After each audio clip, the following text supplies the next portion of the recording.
السلام عليكم ورحمة الله وبركاته. وعليكم السلام ورحمة الله وبركاته.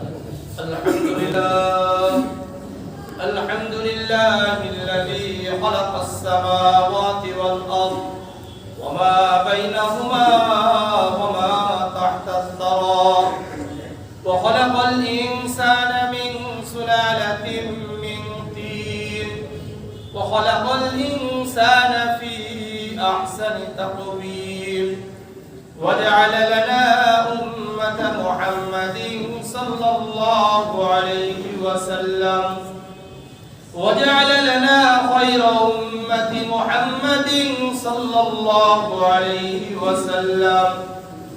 قال تعالى في كلامه المجيد فرقانه الحميد: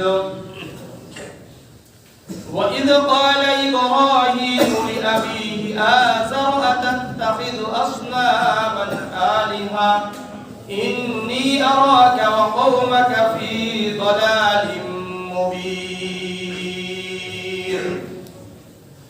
وقال تعالى: إني وجهت وجهي للذي فطر السماوات والأرض حنيفا وما أنا من المشركين. وقال تعالى: إن الله وملائكته يصلون على النبي يا أيها الذين آمنوا صلوا عليه وسلموا تسليما. اللهم صل على محمد وعلى آل محمد كما صليت على إبراهيم وعلى آل إبراهيم إنك حميد مجيد. اللهم بارك على محمد وعلى آل محمد كما باركت على إبراهيم وعلى آل إبراهيم إنك حميد مجيد. وقال رسول الله صلى الله عليه وسلم: أنا دعوة إبراهيم أو كما قال عليه الصلاة والسلام. সম্মানিত উপস্থিতি, আমরা গত সপ্তাহে হযরত ইব্রাহিম আলাইহিস সালাতু ওয়াস সালাম তার বাবাকে কিভাবে দাওয়াত দিয়েছিলেন, তার বাবাকে উনি কিভাবে সম্বোধন করেছিলেন এবং তার বাবা তাকে যখন হত্যার হুমকি এবং বাড়ি ছাড়বার ত্যায্যপুত্র করার হুমকি দিয়েছিলেন তখনও উনি কি পরিমাণ ধৈর্যের সাথে উনি ওনার বাবার সাথে কথা বলেছিলেন।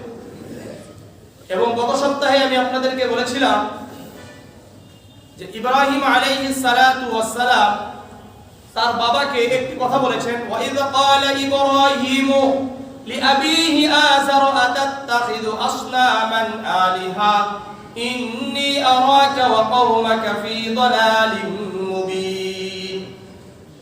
যখন ইব্রাহিম আলাইহিস সালাতু ওয়াস সালাম তার বাবা আযারকে বললেন, আপনারা নিজের হাতে যেই মূর্তিকে বানাচ্ছেন ওই মূর্তির আপনারা ইবাদত করতেন, পূজা করছেন, ইন্নী আরাকা ওয়া কওমাকা, আমি তো আপনাকে এবং আপনার কওমকে, আপনার জাতিকে স্পষ্ট ভ্রষ্টতার মধ্যে দেখছি, ভ্রান্তের মধ্যে দেখছি, আপনাকে এবং আপনার জাতিকে। এখানে একটি প্রশ্ন যে আপনাকে এবং আপনার জাতি, এই জাতির মধ্যে কি ইব্রাহিম আলাইহিস সালাতু ওয়াস সালাম নিজেকে অন্তর্ভুক্ত না? কিন্তু এখানে উনি ওনার দিকে সম্বোধন অর্থাৎ সম্পৃক্ত না করে উনি ওনার বাবার দিকে সম্পৃক্ত করলেন কেন? এটা একটা প্রশ্ন। এই প্রশ্ন থেকে আমাদের কাছে একটি মাসআলা স্পষ্ট হবে।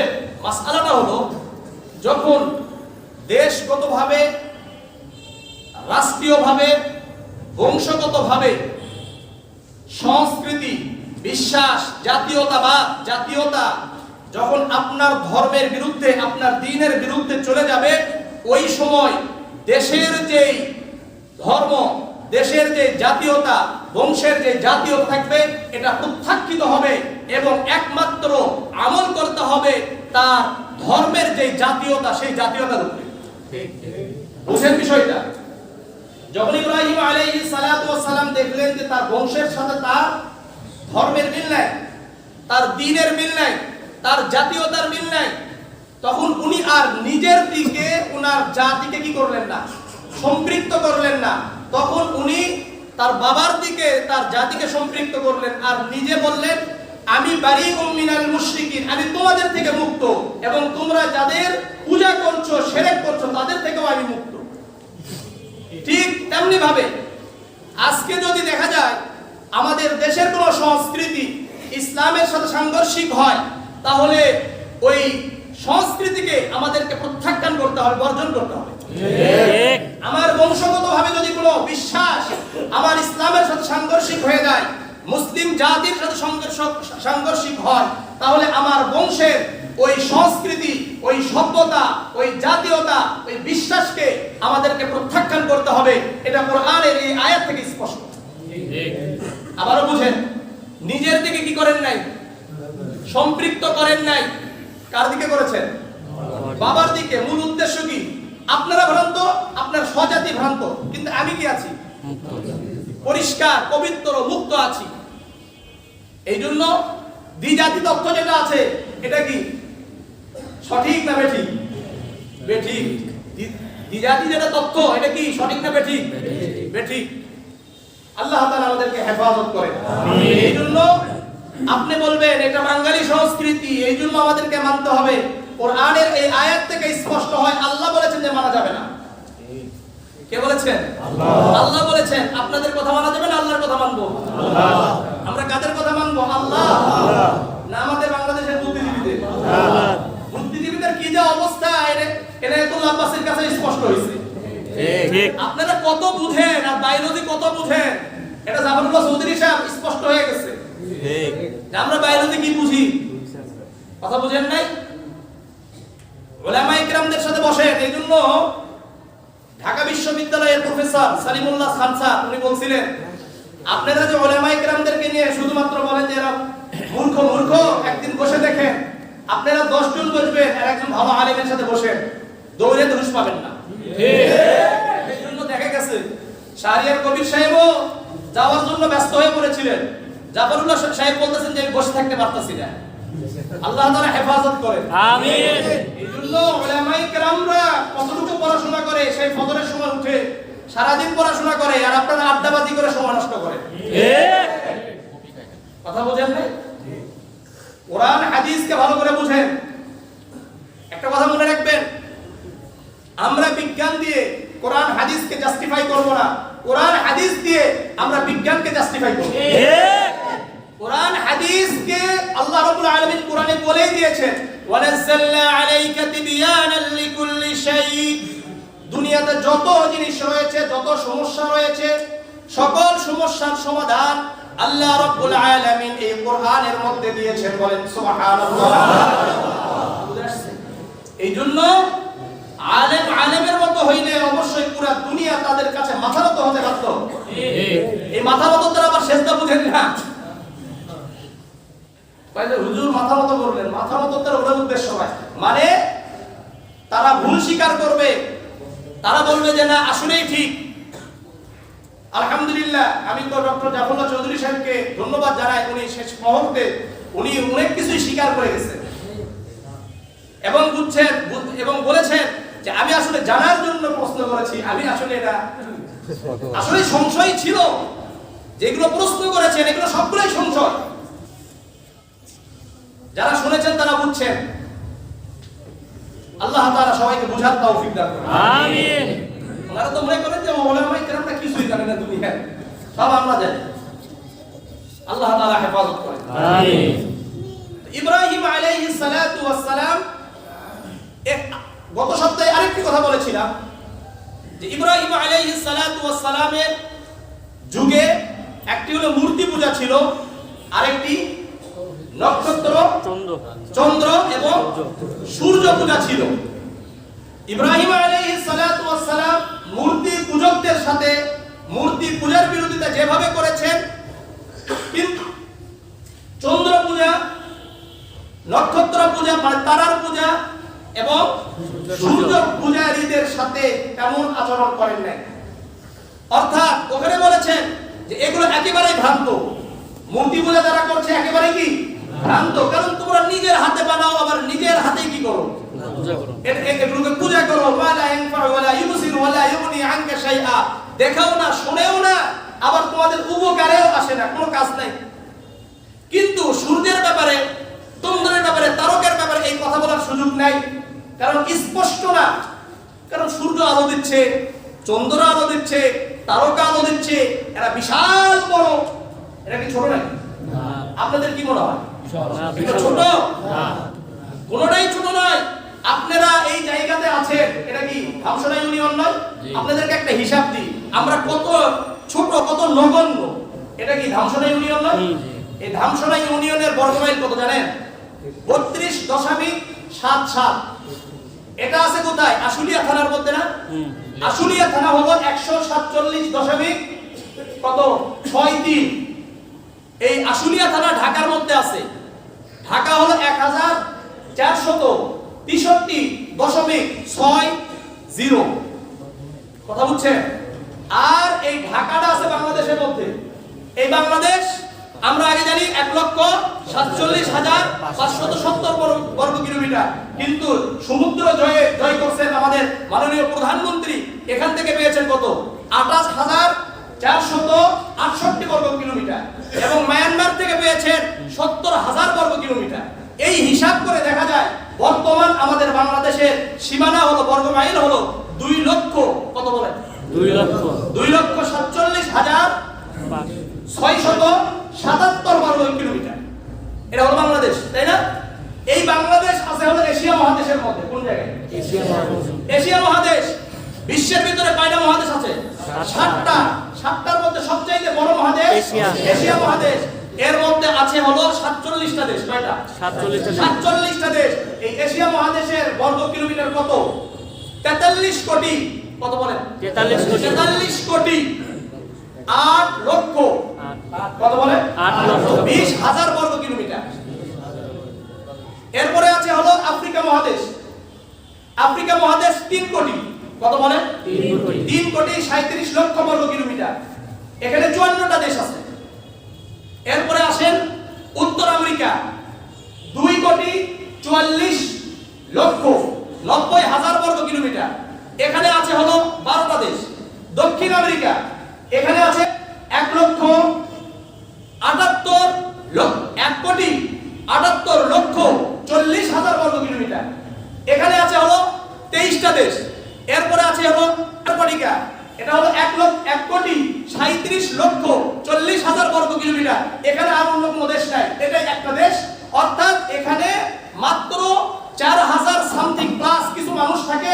এটা তো সর্বদা থাকে না, যখন নাকি গরম থাকে ওই সময় যায়, আবার গরম থাকে না থাকলে তারা এখান থেকে বের হয়ে চলে আসে। এরপরে আসেন ইউরোপ। ইউরোপে হলো 1 কোটি 1 লক্ষ 80,000 বর্গ কিলোমিটার। এরপর আসেন অস্ট্রেলিয়া, একবারে সবচেয়ে ছোট, এটা হলো 90 লক্ষ, বলেন 8,500 বর্গ কিলোমিটার। এখানে আছে মাত্র কয়টা দেশ? 14টা দেশ। কয়টা? 14টা দেশ। এই হলো পুরা, এটা হলো স্থল ভাগের মধ্যে। কোন জায়গায়? স্থল ভাগ আর জলভাগ। পুরা পৃথিবীর যেটা আমরা আয়তন পাই 51 কোটি 10 লক্ষ 500 বর্গ কিলোমিটার। এর মধ্য থেকে মাত্র 29% এর মধ্যে আমরা আছি এই স্থল ভাগ, আর 71% পুরাটাই জলভাগ। কত? জলভাগ। এখন মনে হচ্ছে যে আমরা বিশাল বড় একটা পৃথিবীতে আছি, তাই না? বিশাল বড় একটা পৃথিবীতে আছি না? এই বিশাল বড় পৃথিবীটা কত নগণ্য আর কত ছোট। আমরা যে সূর্য দেখছি, এই সূর্য থেকে আমাদের এই সূর্যের মতো যদি হতে চাই, তাহলে 13 লক্ষ হতে হবে। কত? 13 লক্ষর মতো। যদি এরকম 13 লক্ষটা এই যে পৃথিবীতে জলভাগ স্থলভাগ মিলে যদি হয়, তাহলে একটা কিসের মতো হওয়া যাবে? সূর্যের মতো হওয়া যাবে। এর আগে হওয়া যাবে না। আপনারা তো মনে করছেন যে বিশাল জায়গায় আছে, বিশাল জায়গায় আছি, আসলে আমরা একেবারে ছোট জায়গায় আছি, এর কোনো অস্তিত্ব নেই, কোনো অস্তিত্ব নেই। এই সৌরজগৎ আবার কি একটা নাকি? না, এরকম হাজার হাজার সৌরজগৎ আছে, নেহারিকা আছে, এটা করা যায় না। সৌরজগতে আমরা জানি কয়েকটা, সৌরজগৎকে আবার কিছু গ্রহ উপগ্রহ আছে। গ্রহ সম্পর্কে কেউ বলেন 10টা, কেউ বলেন 9টা, কেউ বলেন 11টা, 8টা। সৌরজগৎকে মঙ্গল, তারপরে কি বুধ, এরপরে বৃহস্পতি মুখস্থ রাখার জন্য সহজ, এরপরে শুক্র, এরপরে শনি, এরপরে রবি। কোনটাকে বলে বলেন? সূর্যকে কি বলে? রবি বলে। এরপরে নেপচুন আছে না, ইউরেনাস আছে, প্লুটো আছে, ভালকান আছে, আছে না? ভালকানকে ধরে না, প্লুটোকে আবার এটাকে বাদ দিয়ে দিছে, প্লুটো কি হয়ে গেছে? বাদ করছে। এগুলো তো খুব সামান্য বিষয়, খুব সামান্য। আমাদের পৃথিবী থেকে এই সূর্য কত দূরে? 9,30,00,000 মাইল দূরে। সূর্যতে যখন নাকি আলো প্রথম বের হয় প্রতিদিন সকালে, বের হওয়ার পরে 8 মিনিট লাগে বাংলাদেশ আমাদের পৃথিবীতে কি আসতে, পৌঁছাইতে। এই আলোর গতি কত? 1,86,000 মাইল গতিতে চলে। আমরা তো মনে করি যে আমরা বিশাল ব্যাপার আমরা আছি। আল্লাহ তাআলা মীরা নামক একটি তারা আছে, কি নাম? মীরা। এই মীরা নামক তারার ভিতরে আমাদের পৃথিবী এরকম 3,600 কোটি পৃথিবীকে ভরে রাখা যাবে। নব থিয়েটারে গেছেন কেউ? বঙ্গবন্ধু নব থিয়েটারে কেউ গেছেন? কয়জন? খুব অল্প, যাওয়া দরকার, এগুলো দেখা দরকার। বৃহস্পতির মধ্যে আমাদের পৃথিবীর মতো 1200 পৃথিবীকে ঢুকে অনায়াসে ঢুকবে, আবার কি হয়ে যাবে? বের হয়ে যাবে। অমিক্রন সিটি একটা তারকা আছে, এখানে সূর্য যে আমাদের থেকে কত গুণ বড়? 13 লক্ষ গুণ বড়। 3 কোটি সূর্যকে অমিক্রন সিটির ভিতরে অনায়াসে ঢুকানো যাবে, আবার বের করা যাবে। সেই আল্লাহ রাব্বুল আলামিন আমাকে আপনাকে সৃষ্টি করেছেন, মনে রাখতে হবে। সেই আল্লাহর ইবাদত করবেন না এই যে মূর্তিগুলোর ইবাদত করবেন? আল্লাহ। না নেতা খাতার পূজা করবেন? আল্লাহ। আর করবেন? আল্লাহ। আল্লাহর করতে হবে। আল্লাহ রাব্বুল আলামিন আসমান এবং জমিনকে সৃষ্টি করেছেন, আলহামদুলিল্লাহি রাব্বিল আলামিন। এগুলো আলোচনা করতে গেলে অনেক সময় লাগবে, যে যাই হোক আল্লাহ তাআলা আমাদেরকে বুঝার তৌফিক দান করেন। আমিন। ইব্রাহিম আলাইহিস সালাতু ওয়াস সালাম তাদেরকে বললেন যে যারা পূজা করছে কিসে? মূর্তি, তাদেরকে একভাবে করেছেন।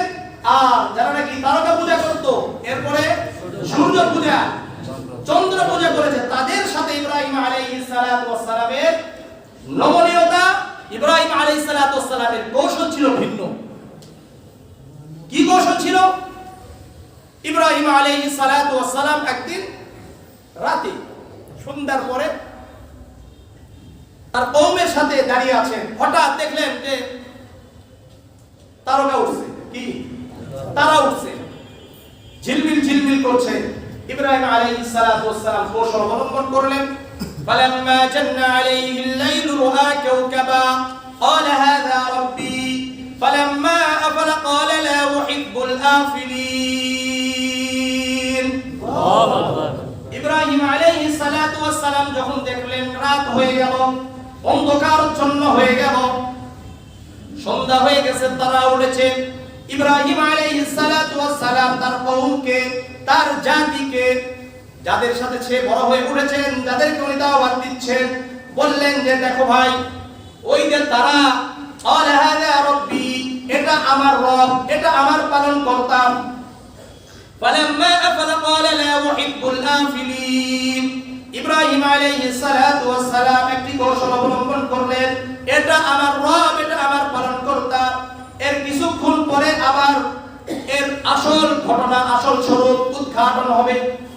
যখন তারা ডুবে গেল, ইব্রাহিম আলাইহিস সালাতু ওয়াস সালাম বললেন, যেটা পরিবর্তনশীল, যেটা ডুবে যায়, ক্ষণস্থায়ী, নিজের উপর কন্ট্রোল নাই, নিজের উপর নিয়ন্ত্রণ নাই, ওটাকে আমি ভালোবাসি না, ওটা আমার রব হতে পারে না। ইব্রাহিম আলাইহিস সালাতু ওয়াস সালাম তার কওমকে বললেন, দেখছেন উঠছো কি, তারা উঠছে, এটা আমার রব। এরপর ইব্রাহিম আলাইহিস সালাতু ওয়াস সালাম যখন দেখলেন যে তারা কি হয়ে গেছে, ডুবে গেছে, তখন তার কওমকে বলছে, আসলে যেটা ডুবে যায় এটাকে আমি ভালোবাসি না, এটা আমার রব হতে পারে না। কারণ যদি এটা আমার রব হইতো তাহলে পরিবর্তন হতে পারতো না, পরিবর্তনশীল হতে পারতো না, ডুবে যেত না। কি হতো না? ডুবে যেত না।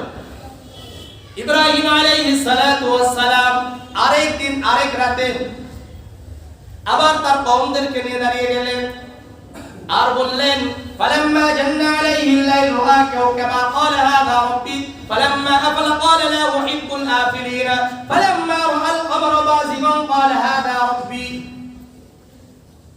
এরপর ইব্রাহিম আলাইহিস সালাতু ওয়াস সালাম বললেন, দেখো ওই যে চাঁদ, ওই চাঁদ আমার রব, হাযা রাব্বি। যখন চাঁদ ডুবে গেল, ইব্রাহিম আলাইহিস সালাতু ওয়াস সালাম বললেন, আল্লাহ রাব্বুল আলামিন যদি আমাকে সঠিক পথ না দেখাতো, সিরাতে মুস্তাকিম না দেখাতো, আমি তোমাদের সাথে তোমাদের মতো ভ্রান্ত হয়ে যেতাম, পথভ্রষ্ট হয়ে যেতাম।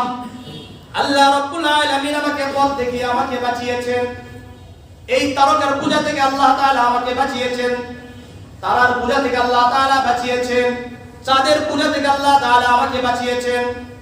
একদিন হঠাৎ দিনের বেলায় যখন সূর্য উঠছে, ফালাম্মা রাআ আশ-শামসা বাযিগাতান ক্বালা হাযা রাব্বি হাযা আকবার। ইব্রাহিম আলাইহিস সালাতু ওয়াস সালাম বললেন যে এই যে সূর্য অনেক বড় দেখা যায়, চাঁদ থেকেও বড় না ছোট? বড়। হ্যাঁ, বড়। চাঁদ কার উপগ্রহ? পৃথিবীর উপগ্রহ। তাহলে পৃথিবী থেকে চাঁদ বড় না ছোট? ছোট। কথা বলেন, চাঁদ বড়। চাঁদ বড়? গ্রহ বড় হয় না উপগ্রহ বড় হয়? গ্রহ বড় হবে, উপগ্রহ ছোট হয়। ছোট হবে। সৌরজগতের উপগ্রহ কয়টা? 49টি। কয়টা? 49টি। তো যাই হোক, ইব্রাহিম আলাইহিস সালাতু ওয়াস সালাম সূর্যকে বললে, এটা আমার অনেক বড় রব, হাযা রাব্বি হাযা আকবার, এটা আমার সবচাইতে বড় রব। ফালাম্মা আফলাত ক্বালা ইয়া কওমি ইন্নী বারীউম মিম্মা তুশরিকুন। ইব্রাহিম আলাইহিস সালাতু ওয়াস সালাম যখন দেখলেন সূর্য ডুবে গেল, অস্ত গেল, তার কওমকে বললেন, হে আমার কওম, হে আমার জাতি, সূর্য যদি আমার রব হইতো তাহলে এই সূর্য ডুবতো না, অস্ত যেত না। তাহলে বুঝা গেল এই সূর্যটাও আমার রব নয়। এটা হলো কৌশল অবলম্বন।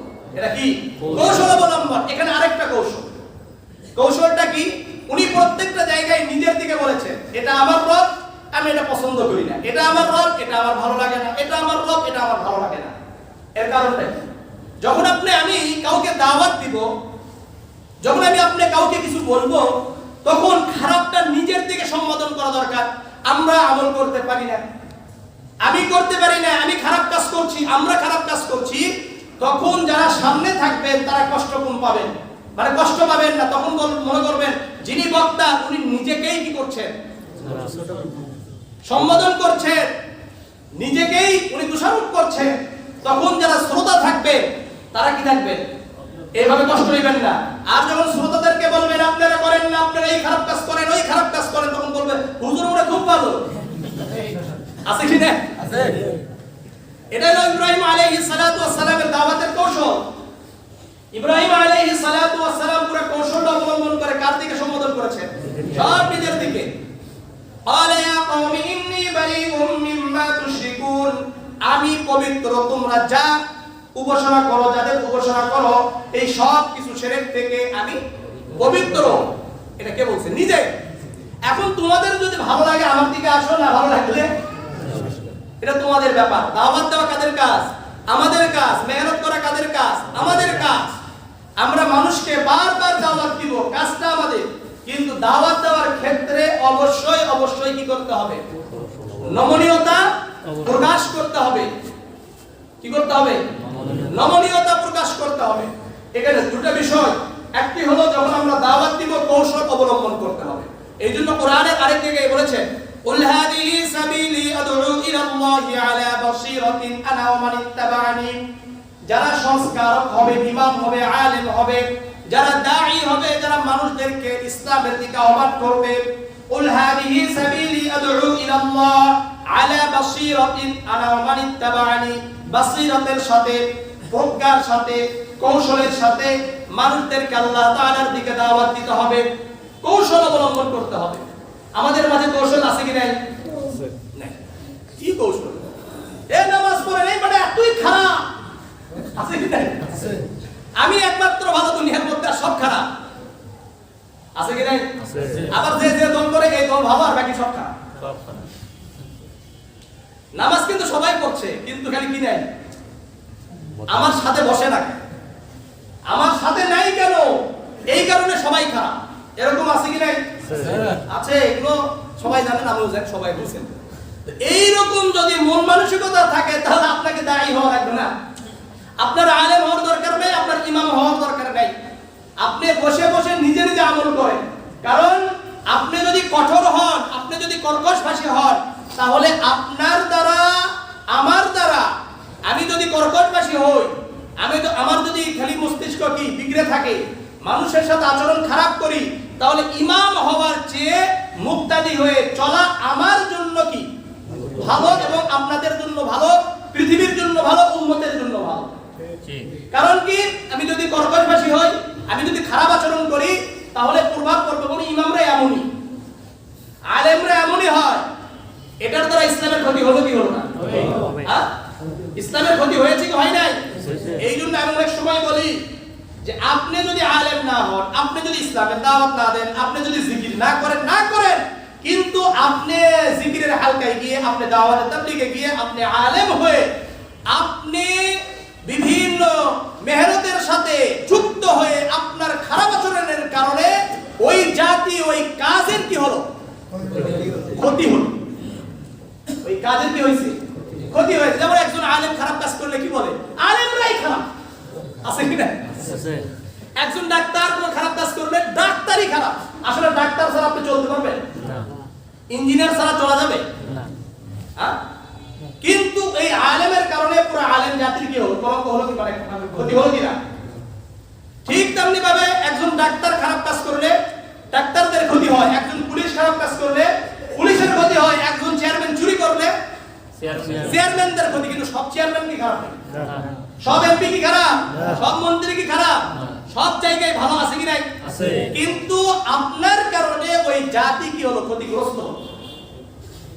রাজনীতি করা ভালো না খারাপ? আপনারা বলেন তো। ভালো। রাজনীতি করা এক নম্বর কি কিসের কাজ? ইবাদতের কাজ। কিন্তু এটাকে বর্তমান সবচাইতে খারাপ চোখে দেখা হয়। ঠিক।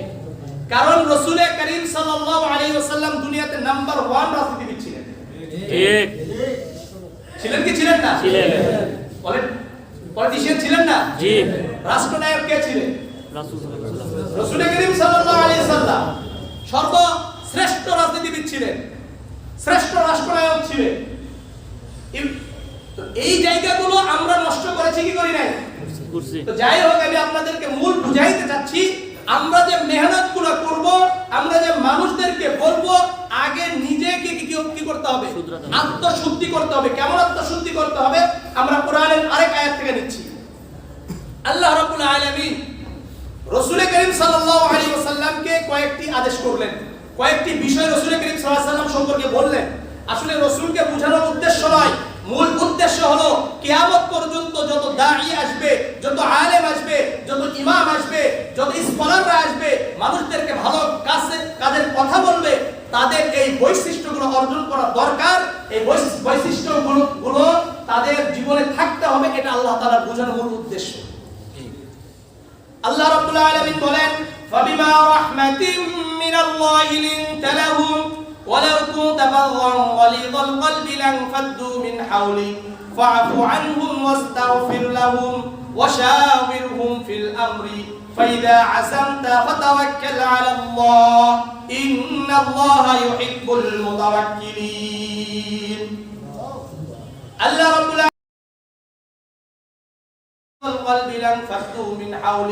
আপনি যদি কর্কশ ভাষী হতেন, আপনি যদি গরম গরম কথা বলতেন, আপনি যদি নরম কথা না বলতেন, আপনি যদি নরম না হতেন, নমনীয় না হতেন, ওয়ালাউ কুনতা ফাল্লান গালিযাল কলবি লান ফাদ্দু মিন হাওলিক, আপনার পাশে সাহাবারা আসতে পারতো না, আপনার পাশে মানুষ আসতে পারতো না।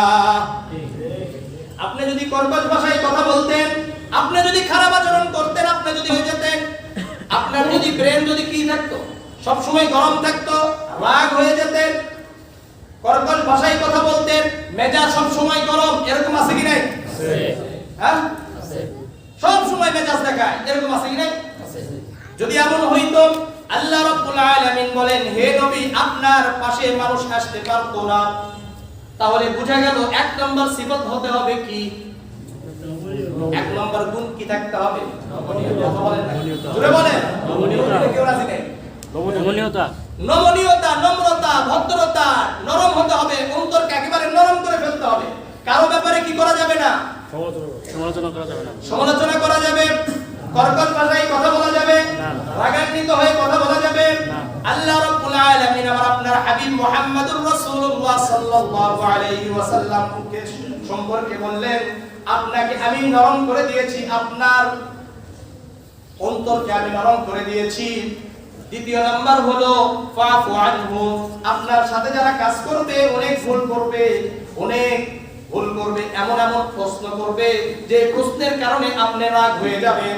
আল্লাহ রাব্বুল আলামিন বললেন ফাফু আনহুম, হে নবী, আপনার সাথে যখন নাকি খারাপ আচরণ করবে, আপনার সাথীরা, আপনার সাথে যারা চলবে, তারা অনেক সময় ভুল করবে, ফাফু আনহুম, আপনি সঙ্গে সঙ্গে তাদেরকে ক্ষমা করে দিবেন। কি করতে হবে? ক্ষমা করে দিতে হবে। আর আমরা বলি দেখে নিব বেটা, খবর আছে তো, আমার চিনোস এলাকায় আসিস, এরকম আছে কি না? আছে। আমার প্রভাব আছে, এই এলাকায় সব আনবো, এরকম আছে কি না? আছে। ফাফু আনহুম, কি করে দিতে হবে? ক্ষমা করে দিতে হবে। তৃতীয় নাম্বার হলো আল্লাহ রাব্বুল আলামিন বলেন ওয়াস্তাগফির লাহুম, তারা ভুল করবে, তাদের জন্য আল্লাহর কাছে ক্ষমা চাইবেন। আল্লাহ, আমার সাথীরা ভুল করে, তাদেরকে ক্ষমা করে দেন, তাদেরকে maaf করে দেন, তাদের সঠিক পথ আপনি দেখান। এই দোয়াটা কাদের জন্য করতে হবে? যারা আপনার সাথে থাকবে। প্রত্যেক ইমামের জন্য কর্তব্য হলো তার মুসল্লিদের জন্য বারবার এই দোয়াগুলো করা। আল্লাহ, আমার মুসল্লিরা বুঝে না, অনেক সময় আমাদের সাথে কি করে? খারাপ আচরণ করে, আছে কি নাই? আর আমরা বলি এই ইমামের সাথে খারাপ আচরণ করছে, বড় ধ্বংস হয়ে যায়, আছে কি নাই? আছে। আল্লাহ তাআলা হেফাজত করে। আমিন। এটা করা যাবে না। হ্যাঁ, আপনি আলেমের সাথে খারাপ আচরণ করলে আল্লাহ আপনাকে ধরবে, এটা মনে রাখতে হবে। ঠিক। এবারে ধরছে কি ধরে নাই? ধরছে।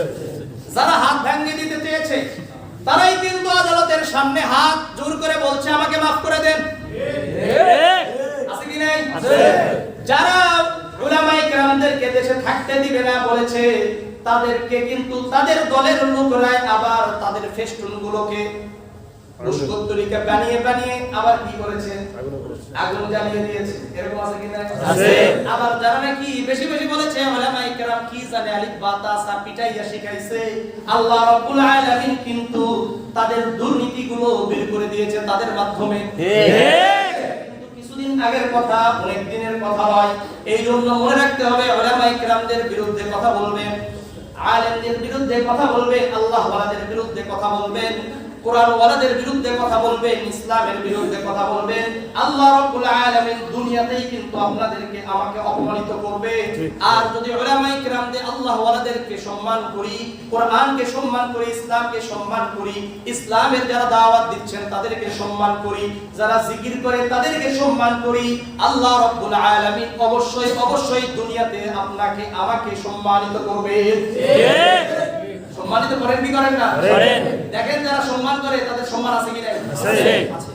এই জন্য বুঝতে হবে। দ্বিতীয় তলায় যারা আছেন তারা কালেকশন শুরু করুন। এই জন্য এক নম্বর কি করতে হবে? আমাদেরকে নমনীয় হতে হবে। এটা কাদের সিফত হতে হবে? এক নম্বরে আলেমদের হতে হবে। কাদের? আলেমদের, ইমামদের, সংস্কারকদের, দাঈ ইলাল্লাহ, যারা নাকি আল্লাহর পথে মানুষদেরকে দাওয়াত দেন, এরা প্রত্যেকের কি হতে হবে? নমনীয় হতে হবে, এক নম্বর। দুই নম্বর যাদেরকে আমরা দাওয়াত দিব, যাদের সাথে আমরা চলাফেরা করব, তারা আমাদের সাথে অনেক সময় কি করবে? খারাপ আচরণ করতে হবে। তাদেরকে কি করে দিতে হবে? ক্ষমা করে দিতে হবে। 3 নম্বর, তাদের জন্য আল্লাহর কাছে দোয়া করতে হবে। আল্লাহ, তারা ভুল করে, তারা বোঝে না। আল্লাহ, তারা কোরআন বুঝে না, ইসলাম বুঝে না। আল্লাহ, আমাদেরকে যদি বুঝতো, আমাদেরকে যদি চিনতে পারতো, তাহলে অবশ্যই অবশ্যই আমাদেরকে সম্মান করতেন, আমাদের কথাগুলো শুনতেন এবং এর উপর আমল করতেন, কিন্তু বুঝে না। আল্লাহ, তাদেরকে আপনি ক্ষমা করে দেন এবং সঠিক পথ দেখান, সিরাতে মুস্তাকিম দেখান। কয়টা গেল? তিনটা। 4 নম্বর, যারা আপনার সাথে চলাফেরা করবে, ওয়াশাবিরহুম ফিল আমরি, তাদের সাথে মাশওয়ারা করবেন। কি করবেন? মাশওয়ারা করবেন। আল্লাহ রাসূল সাল্লাল্লাহু আলাইহি ওয়াসাল্লামের জন্য কিন্তু মাশওয়ারা দরকার ছিল। কথা বলেন, ঠিক মাশওয়ারা দরকার ছিল? ছিল না। কারণ আল্লাহ রাব্বুল আলামিন ডাইরেক্ট ওহীর মাধ্যমে জানিয়ে দিতে পারতেন, এটা ভালো, এটা খারাপ, এটা ভালো, এটা খারাপ, এটা করেন, এটা করবেন না। তাহলে কি হয়ে যেত না? হয়ে যেত কি যাইতো না? যেত। কিন্তু রাসূল করিম সাল্লাল্লাহু আলাইহি ওয়াসাল্লাম কে এই কথা বলার মূল উদ্দেশ্য কি? আমরা যেন দ্বীনের ব্যাপারে, আমরা যেন দুনিয়ার ব্যাপারে, আমরা যখন চলাফেরা করব, আমরা যেন আমাদের মাঝে কি করি? মাশওয়ারা করি। এই জন্য যারা সংস্কারক হতে চায়, যারা নেতা হতে চায়, তাদের একটা বড় সিফাত হতে হবে, বড় গুণ হতে হবে। যে কোনো কাজ করব যখন, তখন আমার আশেপাশে যারা থাকে, আমার কর্মী যারা আছে, তাদের সাথে কি করা দরকার? মাশওয়ারা করা দরকার। আল্লাহ রাসূল বিভিন্ন কাজের সময়, বদরের যুদ্ধ যখন হয়ে গেল, 70 জন নিহত হলো কাফেরদের, আর 70 জন বন্দী হয়েছে। এ ব্যাপারে রাসূল করিম সাল্লাল্লাহু আলাইহি ওয়াসাল্লাম তার সাহাবাদেরকে নিয়ে মাশওয়ারা করেছেন কি করেন নাই? করছেন কি করেন নাই? জানেন, মাশওয়ারা করেছেন, পরামর্শ করেছেন, এরপরে ফয়সালা হয়েছে।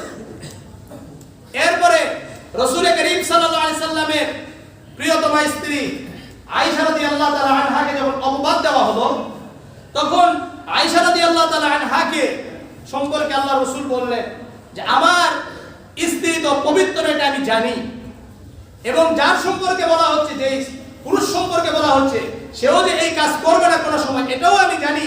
কিন্তু যেহেতু অপবাদ দিচ্ছে, তখন হযরত আলী রাদিয়াল্লাহু তাআলা আনহুর সাথে পরামর্শ করলেন কি করা যায়। কারণ আলী সবচেয়ে বেশি জানে বাড়ির খবর, যে আমি কি আসলে এখন বাড়িতে রাখবো না আবু বকরের বাড়িতে পাঠিয়ে দিব, এটাও পরামর্শ করছে। এইভাবে রাসূল করিম সাল্লাল্লাহু আলাইহি সাল্লাম হুদায়বিয়ার সন্ধির ব্যাপারে, বহু সব কিছুর ব্যাপারে সাহাবাদের সাথে কি করতেন? পরামর্শ করতেন। আর বর্তমান পরামর্শ খুব কম না বেশি? কম। হ্যাঁ, পরামর্শ আমরা আবার কিছু কিছু করি, আমার পক্ষে থাকলে এই পরামর্শ ঠিক আছে, ঠিক, আর বিপক্ষে চলে গেলে ওই পরামর্শ বাদ আরেকটা পরামর্শ, ঠিক। এরকম আছে কি না? আছে। এটাও কিন্তু মুনাফিকদের কাজ। ঠিক। এক মুনাফিক আর এক ইহুদি একটা সমস্যা নিয়ে কার কাছে গেছে? রাসূলুল্লাহ সাল্লাল্লাহু আলাইহি সাল্লামের কাছে গিয়েছেন, গিয়ে বিচার চেয়েছেন। বিচার গেছে কার পক্ষে? ইহুদির পক্ষে। আর এই যে নামদারি মুসলমানের পক্ষে আসে নাই। এখন চিন্তা করলো, হাই হাই, আমার বিপক্ষে চলে গেল, আমরা একটু ওমরের কাছে যাই। ওমরের কাছে গেলে যেহেতু ইহুদির ব্যাপারে আমার কি আছে, ওমর খুব কঠোর, অবশ্যই আমার পক্ষে কি করবে? ফয়সালা করবে। তো ওমর রাদিয়াল্লাহু তাআলা আনহুর কাছে চলে গেছেন বিচার নিয়ে। কই, আপনার কাছে একটা বিচার আছে। কি বিচার? এটা এই বিচার। তখন ইহুদি সঙ্গে সঙ্গে বলছেন, আমরা কিন্তু রাসূলের কাছে, মুহাম্মদ সাল্লাল্লাহু আলাইহি সাল্লামের কাছে এই বিচার নিয়ে গিয়েছিলাম, বিচার কিন্তু আমার পক্ষে আসছে। হযরত ওমর রাদিয়াল্লাহু তাআলা আনহু বললেন যে ঠিক আছে, তোমরা একটু ওয়েট করো, একটু এখানে কি করো, অপেক্ষা করো, আমি একটু বাড়ি থেকে আসি, ঘর থেকে আসি। গিয়ে কি করছে? তরবারি নিয়ে আসছেন। এসে কার কাল্লা উড়াইছে? মুনাফিক নামদারি মুসলমান। এরকম আছে কিনা আমাদের মাঝে? আছে। মানে নিজের পক্ষে থাকলে ঠিক আছে, আর বিপক্ষে গেলে সমস্যা আছে। নিজের পক্ষে কোরআনের আয়াত আসলে হাই মাশাআল্লাহ মাশাআল্লাহ, এটাকে মানতেই হবে, এটা করতেই হবে। এইজন্য দেখবেন আমাদের মাঝে এরকম আছে, যে যেটা করে কোরআনের আয়াত যখন ওর পক্ষে চলে যায় আলহামদুলিল্লাহ, আর যখন বিপক্ষে চলে যায় সহ্য। কিন্তু কোরআন তো হলো Islamic complete code of life, পরিপূর্ণ জীবন বিধান। আপনার দুনিয়াতে যা আছে সব কিছু সম্পর্কে কোরআন আছে কি নাই? আছে। সব সম্পর্কে আছে। আর আপনি জিকির করবেন, কোরআনের আয়াত আছে। আপনি জিহাদ করবেন, কোরআনের আয়াত আছে। আপনি দাওয়াত তাবলীগ করবেন, কোরআনের আয়াত আছে কি নাই? আছে। সব কোরআনের মধ্যে আছে। আপনি বিজনেস করবেন, কোরআনে আছে কি নাই? হ্যাঁ আছে। সব আছে। আপনি টেকনোলজি সম্পর্কে জানতে চান, কোরআনে আছে কি নাই? আছে। আপনি গণিত সম্পর্কে, আপনি হিস্ট্রি সম্পর্কে জানতে চান, কোরআনে আছে কি নাই? আছে, সব আছে। সব কিছু দিয়েছেন কে? আল্লাহ। কিন্তু আমরা মানতে চাই না। তাহলে আপোষের মাঝে, পরস্পরের মাঝে আমরা পরামর্শ করব ইনশাআল্লাহ। ইনশাআল্লাহ। বাড়িতে বাড়িতে, প্রত্যেক বাড়িতে পরামর্শ দরকার আছে কি নাই? আছে। সন্তানদের সাথে পরামর্শ করেন, স্ত্রীর সাথে পরামর্শ করবেন। স্ত্রীকে আবার কি বানায় দিবেন না, আমি বানায় দিই। পরামর্শ নেবেন, কি নেবেন? পরামর্শ নিতে হবে। পরামর্শ নিয়ে তারপরে কি করতে হবে? আমল করতে হবে। তাহলে দেখবেন আপনার সন্তান আপনার উপর খুশি থাকবে, আপনার স্ত্রী আপনার উপর খুশি থাকবে। কিন্তু পরামর্শ যদি না করি, খুশিও থাকবে না, আবার আল্লাহ রাব্বুল আলামিন বরকত দিবেন না, বরকত দিবেন না। কারণ এখানে কি আছে? ওয়াশাবিরুহুম ফিল আমরি, সব শেষ। এরপরে কি করবেন? ফাইদা আযামতা ফাতাওয়াক্কাল আলাল্লাহ। আল্লাহ রাব্বুল আলামিন বললেন, তোমরা পরামর্শ করো, পরামর্শের পরে একটা সিদ্ধান্ত হবে। এই সিদ্ধান্ত যখন তোমরা গ্রহণ করবে, আলাল্লাহ, আল্লাহর উপর ভরসা করো। ভরসা কার উপর থাকবে? আল্লাহ। সব সময় ভরসা করব কার উপরে? আল্লাহ। আল্লাহর উপর। আল্লাহ আমাদেরকে সৃষ্টি করেছেন, আমরা যা করব এগুলো কে সৃষ্টি করেছেন? আল্লাহ। আল্লাহই সৃষ্টি করেছেন। ভালো মন্দ বোঝেন কে? আল্লাহ। আল্লাহ। যখন আমি আপনি আল্লাহর উপর ভরসা করব, আল্লাহ তাআলা আমাদের ওই কাজের মধ্যে বরকত দিবেন কি দিবেন না? দিবেন। এই জন্য পরামর্শের ভিতরে কি আছে? খায়ের বরকত, ক্ষতি থেকে হেফাজত হইতে হয় না, বেইজ্জত। এরকম কথা আছে কি নাই? এটা কারা বলে? বলে তাবলীগের লোকেরা। কি করে? পরামর্শ করলে কি বরকত হবে, রহমত হবে, খায়ের বরকত হবে, ক্ষতি থেকে হেফাজত। ক্ষতি থেকে মানে কি? ক্ষতি হবে না, কারণ এটা আল্লাহ তাআলার অর্ডার, আল্লাহ তাআলার কি বক্তব্য। ক্ষতি থেকে হেফাজত হইতে হয় না, বেইজ্জত মানে আমরা সবাই পরামর্শ করছি, একসাথে করে করছি, এখন ক্ষতি হইলে আর কেউ কিছু বলবে নাকি? না, কেউ কিছু বলবে না। তাহলে আপনি কি থাকলেন? সেফ থাকলেন না। আর মাতব্বরি করে একাই করছেন। এখন সঠিক হইলেও আশেপাশের লোকেরা ভুল ধরার জন্য আছে কি নাই? আছে। কোনোভাবে ভুল ধরা যায় কিনা, এটা কিন্তু বাস্তবতা। যখন একসাথে কাজ করা হয়, কিছু ভুল হলেও নিজেরাই বাঁচানোর জন্য চেষ্টা করে, এরকম আছে কি না? আর যখন একা একই করছে কাজ, কাজ সঠিকই হয়েছে, কিন্তু একটু একটু কি আছে, সমস্যা হয়েছে, অথবা কিছুই হয় নাই। এখন কোনোভাবে কি করবে? ভুল ধরার জন্য এইভাবে না করবে, এইভাবে করা যাইতো না, এইভাবে করে এইভাবে করা যেত, মানে কোনোভাবে একটা ভুল ধরার জন্য আমরা আছি কি নাই? এই জন্য পরামর্শ করে কাজ করবো তো ইনশাআল্লাহ। আর পরামর্শের পরে সিদ্ধান্ত যখন নিব, আমরা তাওয়াক্কুল করব কার উপরে? আল্লাহ, আল্লাহর উপরে। আজকে আপনাদের সামনে আমি কয়েকটি বিষয় উপস্থাপন করলাম। এক নম্বর হলো, যে ভ্রান্ত বিষয়গুলো আমরা দেখব সমাজের মধ্যে, কিছু ভ্রান্ত বিষয় হলো স্পষ্ট। সুদ খাওয়া, ঘুষ খাওয়া, এগুলো কি ভ্রান্ত, খারাপ? এগুলো কি স্পষ্ট না অস্পষ্ট? স্পষ্ট। গান বাজনা, চুরি করা, জিনা করা, এগুলো স্পষ্ট গুনাহ। এগুলোর বিরুদ্ধে আমাদের কথা আছে কি নাই? আছে। আছে কি নাই? আছে। আছে। আবার কিছু অস্পষ্ট কথা আছে, অস্পষ্ট ভ্রান্ত আছে। যেমন বর্তমান যেগুলো পর্দা ইউজ করে,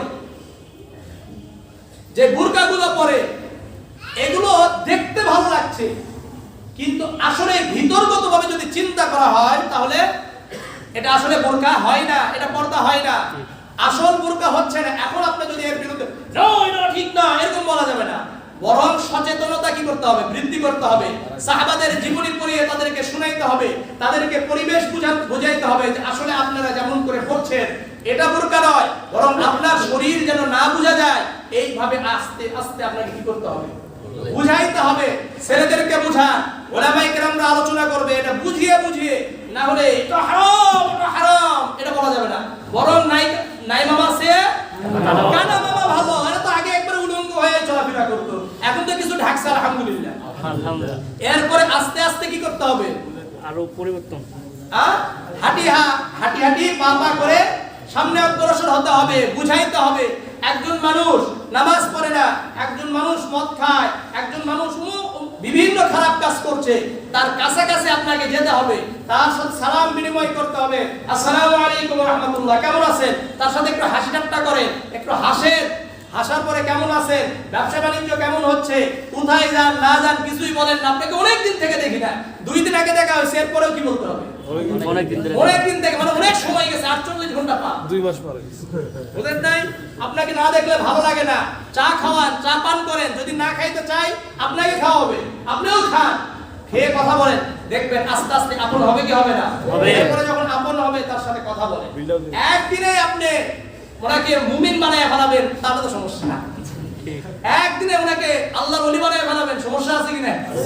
আছে। 2 দিন পর আপনার এরকম নয়, বরং সাহাবায়ে কেরামদের রাসূল করিম সাল্লাল্লাহু আলাইহি ওয়াসাল্লামের যে সিস্টেম ছিল, নম্রভাবে ভদ্রতার সাথে কথা বলতে হবে, ক্ষমা করে দিতে হবে, সে আমার সাথে অন্যায় করতে পারে, তাদের জন্য দোয়া করতে হবে, তাদের সাথে পরামর্শ করে দেখবেন, তার সাথেও বিভিন্ন বিষয় নিয়ে কথা বলবেন, যে এরকম করলে ভালো হয় ভাই, এরকম করলে ভালো হয়, তাহলে উনি মনে করবেন যে আমাকে মূল্যায়ন করছে, আমাকে অ্যাপ্রিশিয়েট করছে, আমাকে মূল্যায়ন করে, দেখবেন আপনার প্রতি আস্তে আস্তে কি হবে?